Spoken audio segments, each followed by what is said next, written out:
சிறகடிக்க ஆசையில இன்னைக்கான ப்ரமோ என்னன்னு பார்க்கலாம். முத்து வந்து மீனா கிட்ட சொல்றாங்க, "இப்படி தான் ஒரு காலத்தில எங்க அம்மா வந்து ஒரு ஜோசியக்காரங்கிட்ட போனாங்க. அவங்க சொன்னாங்க, உங்க 2வது பையன் வந்து ஒரு 6 வருஷம் உங்க கூடயே இருக்கக்கூடாதுன்னு சொல்லிட்டு, அவங்க சொன்னத நம்பி என்ன வந்து பாட்டிக்கிட்டயே விட்டுட்டு போயிட்டாங்க." அப்படின்னு சொல்லிட்டு சொல்றாங்க. நானும் எவ்வளோ கேட்டு பார்த்தேன் எங்க அம்மாகிட்ட, "அம்மா என்ன விட்டுட்டு தனியா போகாதீங்க. ப்ளீஸ்மா என்ன கூட்டிட்டு போங்கன்னு" எவ்வளோ கெஞ்சினேன். ஆனா என் அம்மா வந்து என் பாட்டிக்கிட்டயே விட்டுட்டு போயிட்டாங்க. அவங்க ஏதோ ஒரு ஜோசியக்காரன் சொன்னான்னு சொல்லிட்டு, என் அம்மா நம்பி விட்டுட்டு போயிட்டாங்க அப்படின்னு சொல்லிட்டு சொல்றாங்க.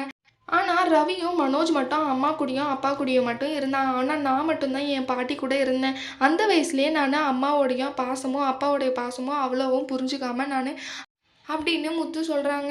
அடுத்து விஜயா போயிட்டு அண்ணாமலை கிட்ட சொல்றாங்க, "நானும் என் பையன அங்க விட்டுட்டு என்னால இருக்க முடியலங்க."